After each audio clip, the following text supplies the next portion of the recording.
O Senhor é bom, o Senhor separou essa noite para tratar conosco, para estar conosco. Você crê que essa noite vai ser uma noite de bênção para a nossa vida? Então eu queria que você abrisse a palavra do Senhor em Êxodo, capítulo 1, versículo 15. Êxodo, capítulo 1, versículo 15.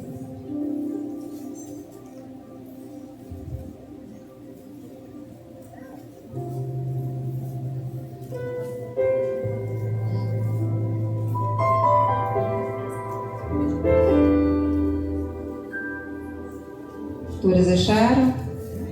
Vamos ler.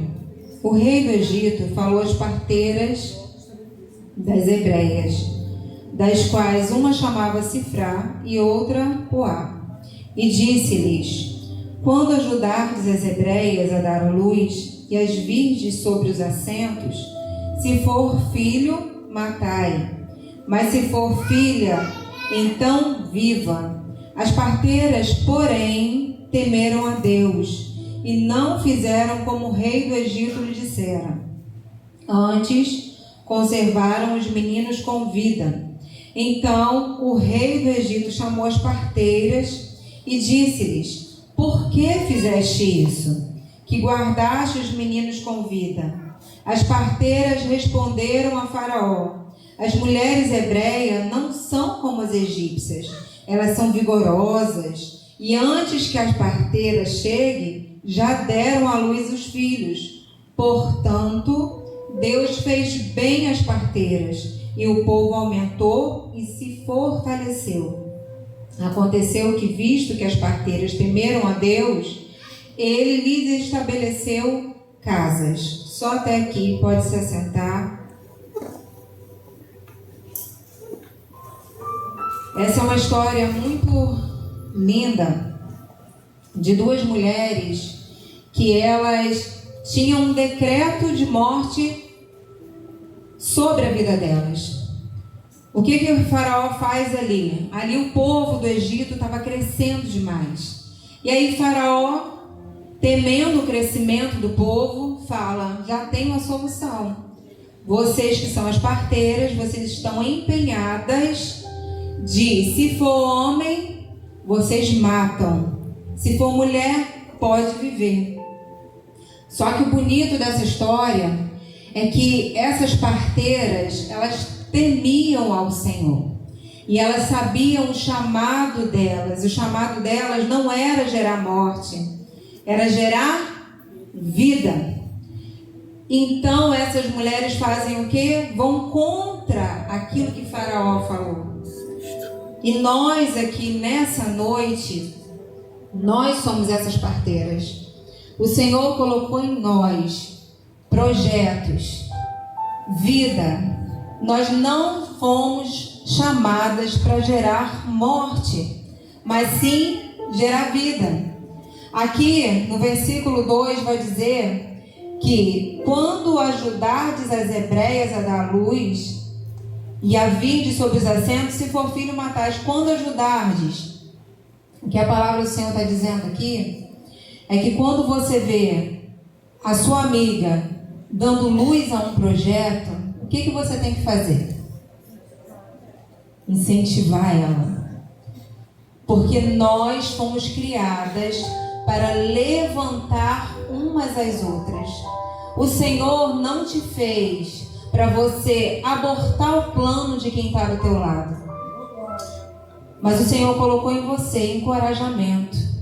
O Senhor colocou na sua vida algo que não colocou na vida da pessoa que está do seu lado. O Senhor colocou em você vida. Sabe aquela amiga sua que ela faz aquele bolo especial, mas que você não faz? Aí ela chega do seu lado, Deus deu para ela o dom do bolo. Mas para você deu o dom do quê? Da venda. Aí você está vendo a sua amiga fazendo aquele bolo maravilhoso. Aí você chega perto dela e você fala o quê? Amiga, isso daí dá uma renda. Você pode empreender com isso. O que você está fazendo? Levantando essa mulher. Só que muitas das vezes a mulher que está do seu lado, ela vai ter a unção de fazer o bolo. Mas a questão da venda já não é muito com ela. Sabe aquela pessoa que eu não sou boa para vender, também não sou boa para cobrar, mas sou boa só para fazer? Eu conheço um monte assim. Aí vai chegar a amiga do lado dela e vai falar assim: amiga, deixa que eu te ajudo. Você é essa amiga nessa tarde. Essa noite Deus te colocou para levantar a mulher que está do teu lado. E a mulher que está do teu lado, que é você também, é você que vai levantar essa outra mulher. Porque nós vivemos num mundo, muitas das vezes, de competição. Uma querendo fazer o quê? Puxar o tapete da outra. A outra está crescendo e a outra fala: não, não vai não, isso não vai dar certo não. Vozes abortivas. Vozes para poder paralisar aquilo que o Senhor te deu. A Cifrá e a Poá, ela sabia para o que ela foi chamada. Então, por mais que Faraó tivesse decretado morte, elas receberam na vida dela o quê? Não, daqui só sai vida. Você pode dizer isso nessa noite? De mim só sai vida? Aleluia! Deus tem projetos para colocar na mão de mulheres aqui nessa noite. Você pode fazer assim com as suas mãos? Deus vai entregar projetos a mulheres aqui nessa noite que vão frutificar. Essa é uma noite de projetos, de novos sonhos, de novos planos, de novos plantios que o Senhor vai colocar aqui nessa noite. Mas eu preciso começar a saber, Senhor, o que eu faço com isso? Para quando o Senhor colocar semente na tua mão, você não enterre essa semente em solo rochoso, que não vai frutificar. Para quando Deus colocar o projeto na tua mão, você tenha cuidado para quem que você vai falar do seu projeto. Porque tem pessoas que elas nos levantam, mas tem pessoas também que elas abortam o projeto de Deus em nossa vida. E eu preciso estar sabendo, Senhor, para quem? Quem vai ser a mulher que vai me levantar? Que vai me ajudar? Sabe por quê? Muitas das vezes nós queremos caminhar sozinha. Só que ninguém caminha sozinho. A gente sempre vai precisar de uma das outras. A pastora está aqui, veio uma, abriu o culto. A outra veio, orou. A outra veio, cantou. Outra veio, está ministrando. A outra vai vir orar, tal, irmão. É um precisando do outro. Ninguém faz nada sozinho. Ninguém chega aqui do início ao fim levando o culto sozinho. E muitas das vezes o Senhor vai entregar projeto em tuas mãos que não é para você sozinho.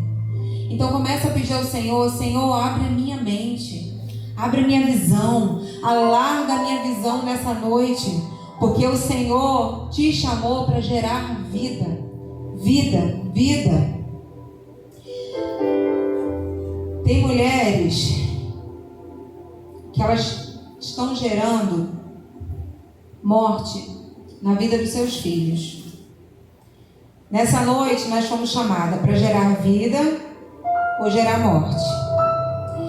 Gerar vida de que forma? Eu posso gerar vida na minha casa, no meu casamento, no meu trabalho, mas também tem mulheres que geram morte.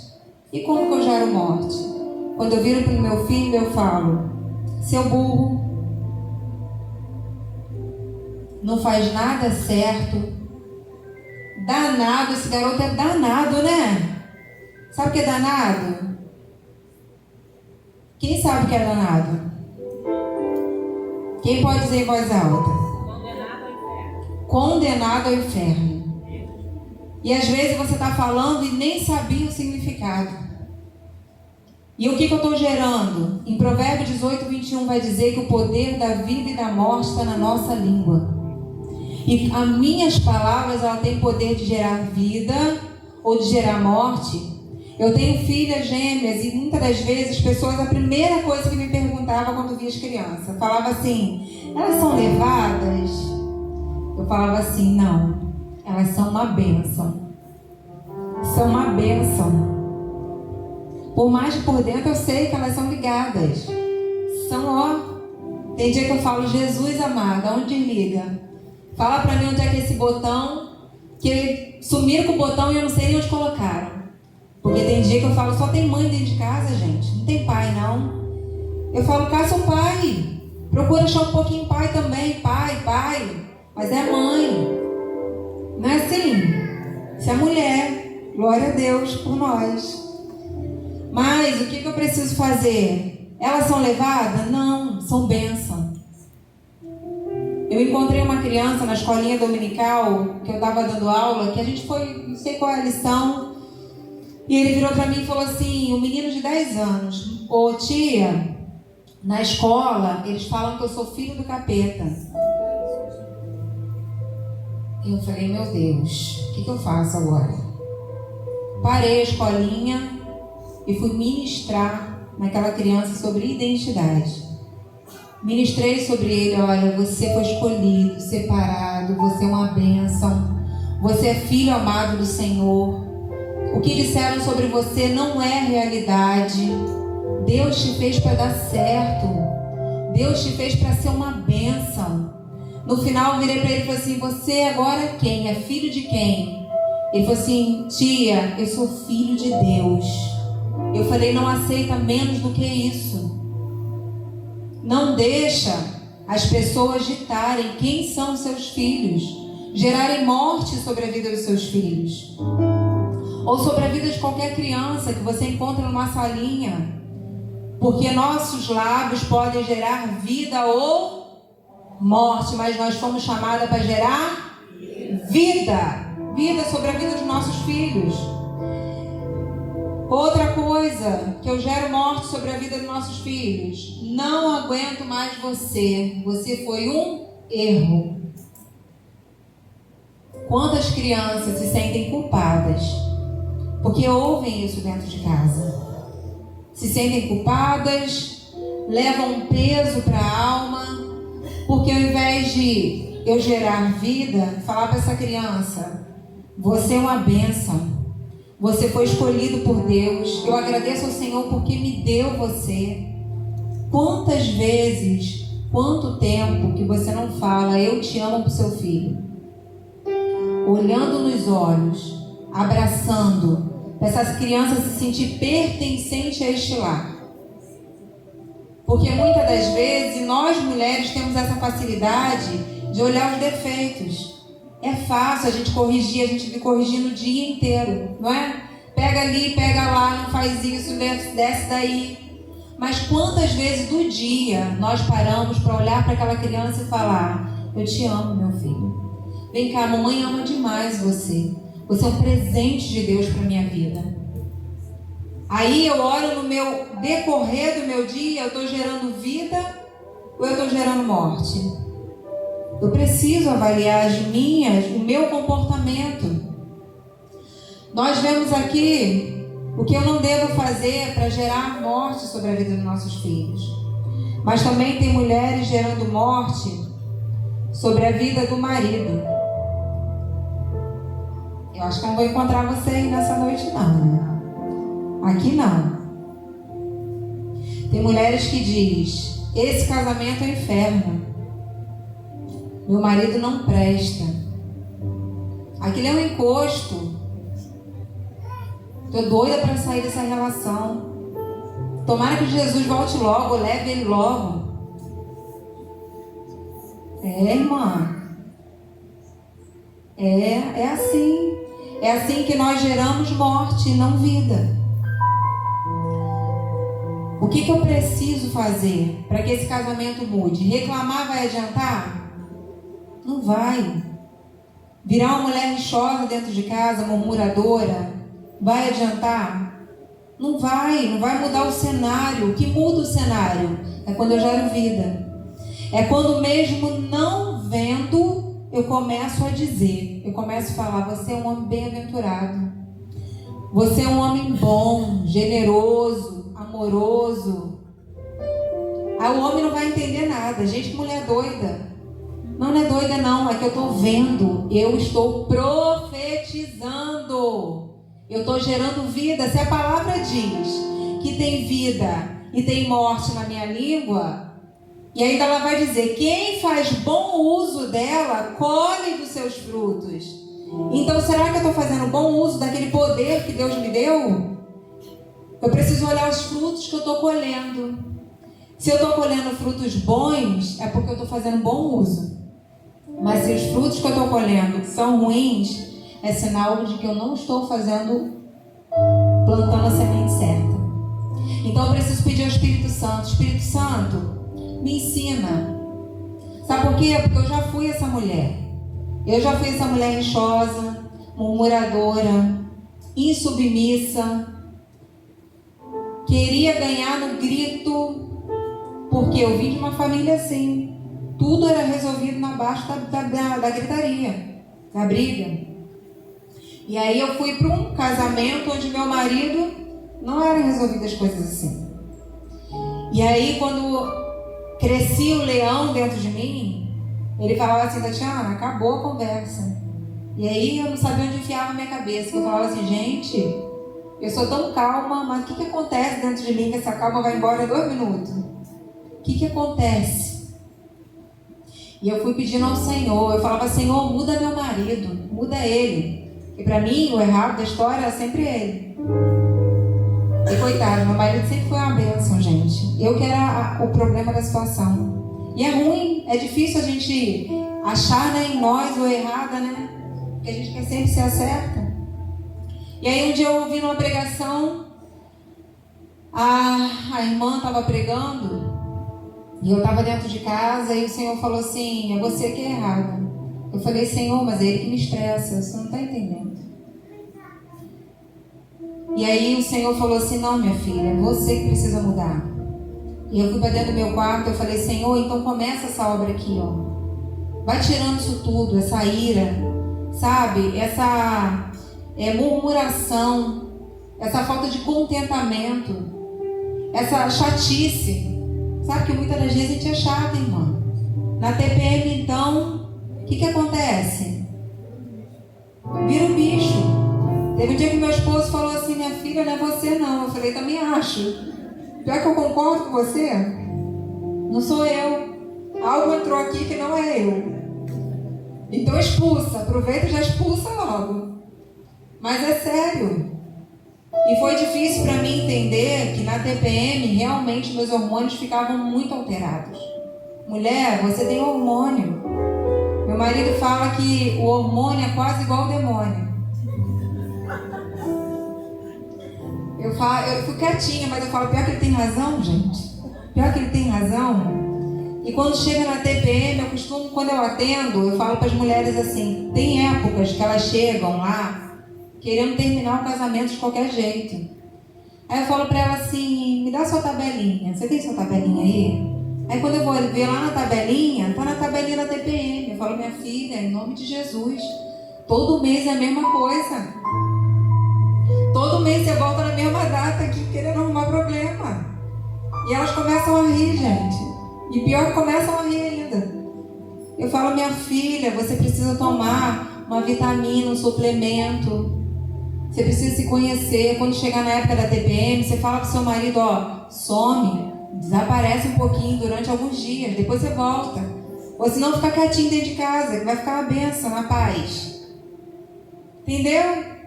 Quando a gente se conhece, eu não dou lugar ao hormônio.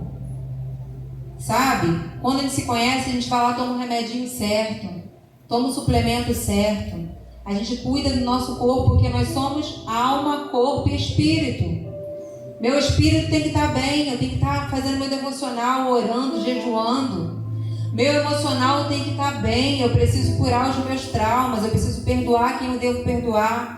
Eu preciso estar cuidando do meu emocional. Meu corpo tem que estar bem. Eu preciso estar fazendo uma atividade física. Eu preciso comer bem. Eu preciso comer bem. Eu preciso me alimentar bem. Porque isso tudo vai influenciar. Se uma área não está bem, vai influenciar na outra. Que vai influenciar na outra. Daqui a pouco está tudo ruim. Aí a culpa é do casamento? Não. Não é o casamento que está ruim. Eu preciso me cuidar. E aqui a gente vai aprender como não gerar vida, como não gerar morte na vida do marido, do filho. Olha para essa mulher que está do seu lado e fala para ela assim: você é geradora de vida. E não de morte. Aleluia, amém? Abra sua Bíblia aí em 1 Samuel, versículo 25. 1 Samuel, versículo 25, vai dizer, todos acharam? 1 Samuel. Aqui tem um exemplo de uma mulher que mesmo no cenário de morte, ela resolveu gerar vida. Nós vamos ler aqui sobre Abigail. Amo a história da Abigail, porque a gente aprende muito com ela. Em 1 Samuel, versículo 25, vai dizer assim. Eu vou ler pulando para ser mais rápido, tá? Para a gente conseguir ler a história toda. Havia um homem, Maom, que tinha suas possessões no Carmelo. Era este homem muito poderoso, pois tinha 13.000 ovelhas e 1.000 cabras. E estava tosqueando as ovelhas no Carmelo. Nabal era o nome deste homem, e sua mulher chamava-se Abigail. Ela era de bom entendimento e formosa. Porém, o homem era duro e maligno em obras. Seu marido é ruim? Não. Porque se você olhar Nabal, você vai falar assim: meu marido é uma bênção. Você imagina Abigail, bonita, sábia, inteligente, mas com um homem maligno em obras. Ruim. Ruim. Esse homem era ruim.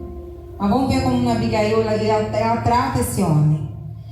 No deserto, versículo 4, Davi ouviu que Nabal tosqueava suas ovelhas. Assim enviou Davi 10 moços, dizendo: subi ao Carmelo, chegando a Nabal, perguntar-lhe em meu nome como ele está. Assim direis àquele próspero: Pai seja contigo com toda a tua casa e com tudo que tens. Ouvi que tens tosqueadores. Ora, os teus pastores estiveram conosco, agravo nenhum lhe fizemos, nem coisa alguma lhe faltou todos os dias que estiveram no Carmelo. Inquire os teus moços a respeito disso, e eles te dirão. Que estes meus moços, pois, achem graça aos teus olhos, porque viemos em boa hora. Dá, pois, a teus servos e a Davi, teu filho, o que tiveres à mão. Chegando, pois, os moços de Davi, e falando a Nabal todas aquelas palavras em nome dele, se calaram. E olha a resposta de Nabal. Nabal responde aos criados de Davi: quem é Davi? Quem é o filho de Jessé? Muitos servos há hoje que fogem do seu senhor. Aqui ele está fazendo já um adendo de quando Davi foge de Saul. E aí ele vai falar: tomara eu, pois, do meu pão, minha água, das carnes das minhas reses que degolhei para os meus tosquiadores, e os daria a homens que nem sei de onde vens. Então os moços de Davi voltaram e anunciaram todas as palavras.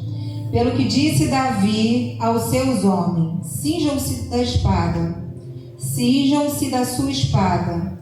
E cada um cingiu-se da sua espada, tanto quanto Davi.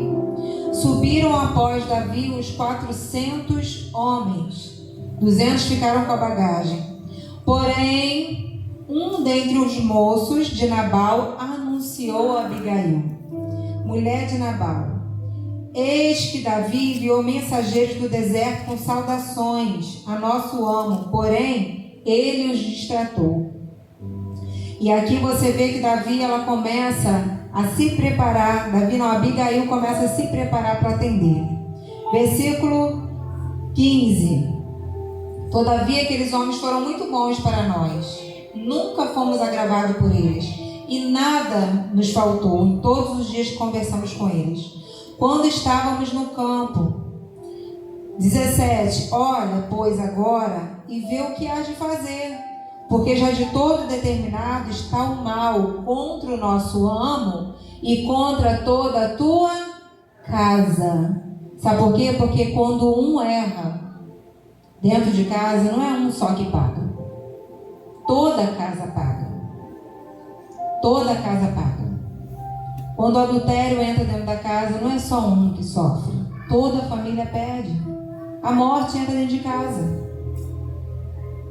E aqui nós vemos que Nabal, pela insensatez dele, ele colocou em risco do maior até a criança, porque Davi não ia deixar nenhum homem naquela casa. E aí, versículo 18. Então, Abigail se apressou, tomou 200 pães, odres, trigo, 19, e disse aos seus moços: ide adiante de mim, e eu vos seguirei de perto. Porém, não disse nada a Nabal, seu marido. Olha que Abigail, como que ela age. Ela já viu que Nabal, o insensato, já tinha destratado os moços de Davi. Ela já viu que a morte estava chegando sobre a sua casa. O que ela faz? Ela se adianta. Ela fala: calma aí, prepara tudo e vamos até Davi. Ou seja, eu não vou ficar esperando. Mulher, não é para ficar esperando. O Senhor te chamou para se levantar em favor da tua casa. Se o teu marido não se levantou, levanta você. Era para ele se levantar. Mas se ele não se levanta como sacerdote, é você que tem que se levantar. Seja proativo em oração. Não espere o inimigo chegar para roubar os seus filhos, para roubar a paz dentro do seu lar. Seja aquela que se levanta como guardiã do teu lar e fala: não, aqui não. Eu me levanto hoje. Eu me levanto como guardiã do meu lar. Eu me levanto em oração, em busca da palavra. Muitas vezes, muitas mulheres chegam e falam assim: mas por que só a mulher? Já ouviram isso? Eu, quando aconselho, eu ouço muito isso. Mas por que eu? Mulher, se é você que está ouvindo essa ministração nessa noite, é porque é para você se levantar. É para você se levantar. É onde está doendo mais. É quem está sentindo mais a dor que vai ter mais a sensibilidade de buscar ajuda. Muitas das vezes seu marido não está sendo sensível, mas você está sendo sensível à voz do Espírito Santo. Então se levante em favor da tua casa. Não espera o mal chegar, se levante antes, se antecipe. Faça como Abigail, ela se antecipou. E aqui, versículo 20, sucedeu que andando ela, montada no jumento, ela desceu e encontrou com Davi. E disse, aí no versículo 21, vem Davi lamuriando. Davi vem dizendo: na verdade, em vão tenho guardado tudo desse homem, desse povo, para chegar esse homem ingrato e não me recompensar nada. Quando Abigail viu Davi, versículo 23, ela se prostrou com o rosto em terra. Ela lançou os pés dele e disse: ah, meu Senhor, seja a minha transgressão. Ela tomou o erro de Nabal para ela. Sabe, quando o outro erra, que você fala assim, qual é a frase que a mulher fala quando o marido erra? Fala alto. Fica com vergonha não, você sempre fala. Bem que eu te avisei. Olha que eu disse. Não é assim? E a gente ainda fica com aquela vontade de falar, né? Às vezes a gente até fica assim: ah, não vou falar não. Vou falar não. Mas vou falar, né? Vou falar, Só que você aprende aqui com a Abigail uma coisa. Ela não falou nada com Nabal. Olha a sabedoria dessa mulher. Ela não foi lá nele. Ela já conhecia o marido que tinha. Ela fez o que tinha que fazer. Ela foi até o Senhor. E ela falou assim: Senhor, perdoa a transgressão dele. Olha, eu tomo para mim o pecado dele. Aquilo que ele fez de errado, eu assumo a dívida. Eu assumo a dívida. Me perdoa. Tá aqui, ó. E ela apresenta os presentes para ele. E ele fala para ele: olha, se eu soubesse que o Senhor tinha vindo ontem, eu teria resolvido essa situação. Eu teria resolvido. E ela vai falar sobre Nabal. Ela fala assim: Nabal, já o nome dele já fala que é um insensato, é louco. Não leva em consideração ele. E aí Abigail vai dizer aqui, olha, ele agradece, agora pois meu Senhor, vive a tua alma, que o Senhor te impediu de vir com sangue contra a minha casa. Agora esta é a bênção que trouxe tua serva. Perdoa tua serva essa transgressão, porque certamente fará o Senhor casa firme. A meu Senhor, porque o Senhor peleja guerras do Senhor, e não se tem achado mal em ti todos os dias. Sabe o que Abigail está dizendo para ele? Não suja suas mãos com sangue inocente, porque o Senhor vai honrar a tua vida. E quando o Senhor te honrar, você não vai ter a dor na consciência de ter matado pessoas inocentemente. Ela ainda aconselha Davi ainda. Olha que mulher sábia. Nós somos essas mulheres. Tem sabedoria na gente, na fala. Não é ganhar tudo na briga. Porque nessa hora, o que a mulher insensata faz? Vai lá tirar satisfação com Nabal e fala, Nabal, você é doido? Como é que você pega e põe a nossa casa em risco? Vai lá arrumar briga com ele. Mas a Abigail não, ela não questionou. Ela simplesmente vai lá, faz o que tem que fazer, dá o que tem que dar e ainda aconselha Davi. E ainda fala assim, Davi vira para ela e fala assim, então Davi disse a Abigail, bendito o Senhor Deus de Israel, que hoje te enviou ao meu encontro. Bendito o teu conselho e bendita tu, que hoje me impediste de fazer o mal contra a tua casa. 35, ele disse para ela, então, sobe em paz a tua casa. 36, voltando ela a Nabal, eis que ele estava em casa, sabe fazendo o quê? Dando uma festa. E Abigail entra, vê ele embriagado, e olha o que acontece aqui. Ela não diz uma palavra. Ela entra calada. Sabe por quê? Porque a mulher que gera vida, ela sabe a hora de falar e como falar. Sabe por que a gente perde muita guerra? Porque a gente fala na hora errada, da forma errada e a coisa errada. Sabe quando o marido chega cansado do trabalho? Não é a hora. Sabe quando vocês estão estressados? Não é a hora. Sabe quando você está cansada? Não é a hora de falar. Mas a Abigail não, ela olhou aquele cenário e ela falou assim, amanhã eu resolvo com ele. Dormiu. No outro dia de manhã, é lindo Abigail, gente. No outro dia de manhã, voltando a Abigail, sucedeu que pela manhã Nabal já estava livre do vinho. Sua mulher lhe deu a entender aquelas palavras e se amorteceu nele o coração. Ele ficou como pedra. Aconteceu que passado quase 10 dias, o Senhor feriu Nabal e este morreu. Eu estou dizendo aqui que é para você orar para o Senhor matar seu marido de jeito nenhum, tá? Se foi Deus, foi ele. Eu estou dizendo para você ser sábia, gerar vida dentro da sua casa, porque tem coisas que nós queremos falar, mas as palavras nossas não vão gerar vida.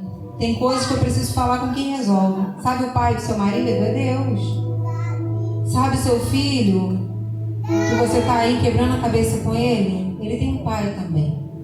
Fala com o Senhor. Fala, Senhor, eu entrego aqui, ó. Eu já falei, eu ensinei o caminho, mas ele tomou um rumo errado. Eu preciso que o Senhor trabalhe na vida dele. O meu trabalho vai ser agir como a Bíblia fala para eu agir. Ter sabedoria para falar. Nós temos outra mulher na Bíblia também que gerou vida, que tinha um cenário de morte sobre a vida dela. Em Êxodo 2, não precisa abrir porque é só um versículo, fala a história de Joquebede. Joquebede, Faraó, como ele não conseguiu matar os meninos, ele fala o que então? Qual é a outra ideia? Vamos jogar os meninos no Nilo. E aí, chega Joquebede, recebe esse... Tem Moisés era um menino formoso, deveria ser uma criança linda. E Joquebede, o que ela faz? Ela não aceita que a morte entre na casa dela. Ela prefere fazer o quê? Montar o cestinho de Moisés, colocar ele no Nilo, que seria um local de morte, mas ela prefere gerar vida.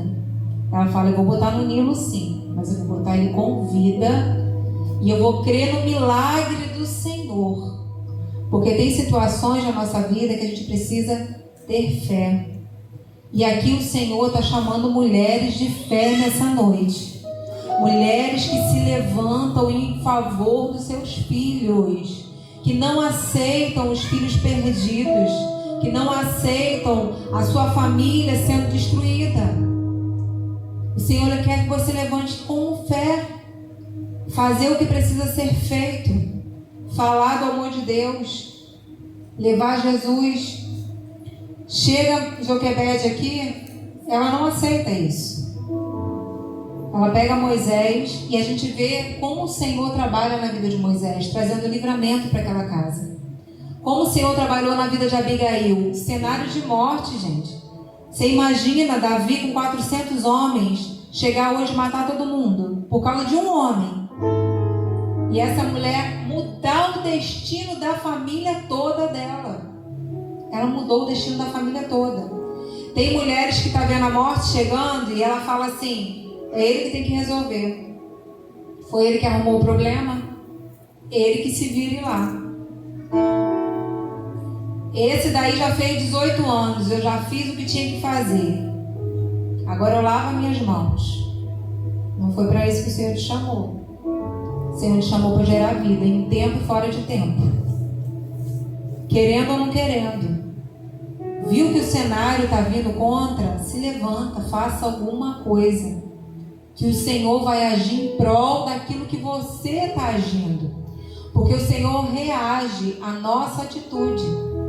Se a gente ficar prostrado no chão, o Senhor não age. Mas quando a gente se levanta, aí sim o Senhor fala, agora eu estou vendo essa mulher como uma guerreira e eu vou levantar juntinho com ela. Eu vou levantar e eu vou assinar embaixo. Mas precisa que nós precisamos agir da forma correta. Eu queria que você se colocasse de pé nessa noite. Tem projetos que Deus tem colocado na tua mão, mas que tem sido abortado. Tem sido abortado por quê? Por crenças de incapacidade. Sabe aquela frase que eu escuto muito? Eu não consigo, eu não posso. Sabe? O Senhor nessa noite, Ele quer trabalhar isso em você. Olha para dentro de si e olha e vê o que você tem falado a seu respeito. Eu queria que você fechasse os seus olhos nessa hora. Todas as mulheres, fecham os olhos. Feche os seus olhos. E comece a imaginar quais são as frases que você tem dito a teu respeito. Eu não posso, eu não consigo. Tem mulheres que são melhores do que eu. Senhor, passa para outra mulher, porque isso daí não é para mim não. Senhor, a outra canta melhor, a outra prega melhor, a outra é mais bonita, mais inteligente. Mas o Senhor te fez única. O que Ele colocou em você, Ele não colocou em outra mulher.